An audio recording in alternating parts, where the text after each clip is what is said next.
दिल्ली के कर्कटुम स्थित CBD ground में आज करीब 500 डॉक्टर के एक परिवार ने बीजेपी सपोर्टर्स के लिए मैदान में उतर आए हैं। पूर्वी दिल्ली और उत्तरी पूर्वी दिल्ली के प्रत्याशी सांसद के लिए वोट देने की अपील की है। वहीं मनोज तिवारी ने जमकर इन पर निशाना साधा है।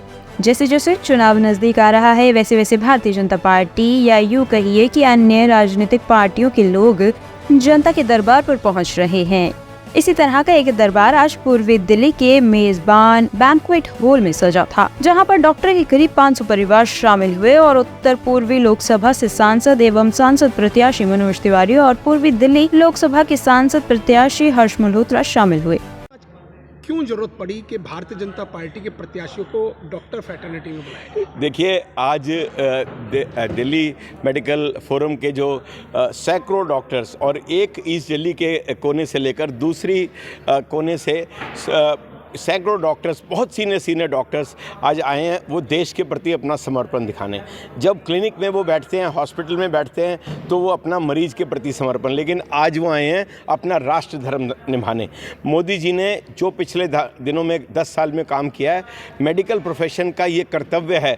आज हमने यहाँ संकल्प लिया और धन्यवाद दिया। मोदी जी धन्यवाद। पिछले 10 सालों में जो हेल्थ के सेक्टर में काम हुए हैं वो पिछले 70 साल में नहीं हुए। एम्स की संख्या तिगनी हो गई, मेडिकल कॉलेज डबल हो गए, एमबीबीएस की सीट्स डबल हो गई, पीजी की सीट्स डबल हो गई। जन औषधि केंद्र ने करोड़ों रुपया का लोगों का लाभ कराया। आयुष्मान भारत से हर गरीब महसूस कर रहा है, दिल्ली को छोड़कर, कि मुझे आज मोदी जी ने मेरा हाथ पकड़ा है, नहीं तो गरीबी का कारण ये बन जाता है। वेलनेस सेंटर खोल रहे हैं। जब पूरे विश्व में त्राही त्राही हो रही थी तब मेडिकल प्रोफेशन ने देखा कि हमारे लीडर ने ना सिर्फ देश को बचाया, पूरे विश्व को लीड किया। और आने वाले टाइम में जिस तरह से 70 साल से ऊपर के जो बुजुर्ग आज हमारे दिक्कत में रहते हैं, मोदी जी ने ये भी प्रॉमिस किया है कि आने वाले टाइम में उनको भी बीमा में कवर दिया जाएगा। चाहे स्वच्छ भारत हो, चाहे नल से जल हो या उज्ज्वला योजना हो, उससे धुएं से बीमारियां बचाना। स्वास्थ्य के क्षेत्र में क्रांति आई है पिछले 10 सालों में और इसीलिए डॉक्टर आज जब डॉक्टर सड़क पे उतर आए तो आप समझ लो देश के लिए ये चाहते हैं कि हमारी कमिटमेंट है। और आज सैकड़ों डॉक्टर्स ने आज दोनों प्रत्याशियों को एक धन्यवाद का प्रस्ताव भी दिया और ये कमिटमेंट दी है कि जिस तरह से मोदी जी हमारे देश को विकसित राष्ट्र बनाना चाहते हैं, उसके यज्ञ में हम सब अपनी आहुति देंगे। कम से कम 5 से 6 कांग्रेस गई। जब प्रदेश का अध्यक्ष ही इस्तीफ़ा दे सकता है तो उसका अंदाज़ा लगाइए कि पार्टी के अंदर इस समय क्या चल रहा है। और वो भी तब जब नॉमिनेशन में मात्र 2 दिन बचे हुए हैं शुरुआत होने में। तो इससे मेरा मानना है कि अरविंदर लवली का इस्तीफ़ा कांग्रेस के शीर्ष नेतृत्व का पार्टी के कार्यकर्ताओं से कटे होने का और देश की समस्याओं से कटे होने का प्रमाण है।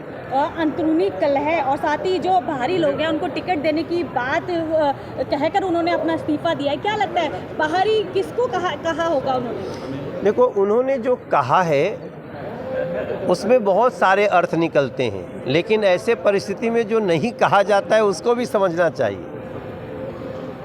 अरविंदर लवली भले ही मेरे विपक्ष के एक नेता हैं, साथी हैं, लेकिन मैं व्यक्तिगत रूप से जहाँ तक उनको जानता हूँ, अरविंदर लवली एक बहुत ही स्वाभिमानी व्यक्ति हैं, बहुत व्यावहारिक व्यक्ति हैं। हो सकता है कि हमारे इस स्टेटमेंट का कल कोई दुरुपयोग करे, लेकिन अब ये तो मनोज तिवारी से ज़्यादा राहुल गांधी जी बता सकते हैं कि what is going on in Congress. Sir, Lok Sabha के 2 चरण के मतदान हो गए, मतदान कम हो रहा है और कई गांव बहिष्कार करते भी दिख रहे हैं। इसमें क्या कहें, क्यों बहिष्कार हो रहा है? नहीं, बहिष्कार की तो बातें हमारे पास नहीं आई, लेकिन परसेंटेज ऑफ वोटिंग ये ज़रूर कम हुई है। और ये ऐसा नहीं कि किसी एक वर्ग के तरफ से आई है, सभी वर्गों में ये वोटिंग परसेंटेज की कमी देखी गई है। इसलिए हम भी देखो यहाँ भी बोल रहे हैं तो सबको यही बोल रहे हैं। हाँ जी, जिस तरह से आज डॉक्टर्स के सम्मेलन में आप आए और यहाँ सैकड़ों लोगों ने आपको सुना, क्या चाहते हैं, किस तरह की जो दिक्कतें हैं या किन सुविधाओं को आप इन तक पहुँचाना चाहते हैं? आज का ये मुद्दा नहीं था। आज का मुद्दा ये था कि ये जो प्रबुद्ध वर्ग है, इंटेलेक्चुअल लोग हैं, ये लोग देश के लिए चिंतित हैं। यही लोग सही मायने में थिंकर्स हैं। ये समझते हैं कि इस समय देश को ज़रूरत है मोदी जी की, जिसने 10 साल में एक बेस बनाया है विकसित भारत का। और इनको ये पता है कि आज देश जिस ऊंचाई पर आ गया है हर फील्ड में, और इंटरनेशनल लेवल पर जो स्थिति प्राप्त हो गई है, इसको बरकरार रखने के लिए मोदी जी के अलावा और कोई विकल्प है नहीं। और इसी कारण से ये लोग इतनी बड़ी संख्या में मनोज जी को और मेरे को समर्थन देने के लिए आए थे, ताकि प्रधानमंत्री फिर से तीसरी बार नरेंद्र मोदी बन सके।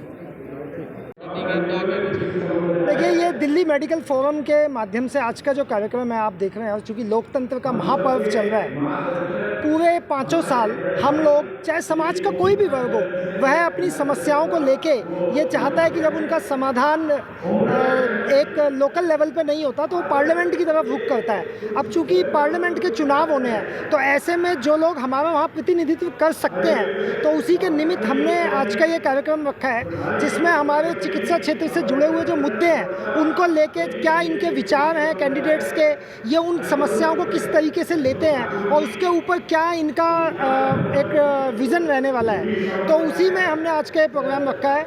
और हमारी ये अपेक्षा है कि कोई भी पार्टी हो, वे कम से कम जो डॉक्टर्स को, जिसको आप ये समझते हैं कि समाज का अभिन्न अंग है, उनके मुद्दों को पार्लियामेंट तक उठाएं, उनका समाधान करें। टॉप स्टोरी ब्यूरो के लिए दिल्ली से रवि डालमिया की रिपोर्ट।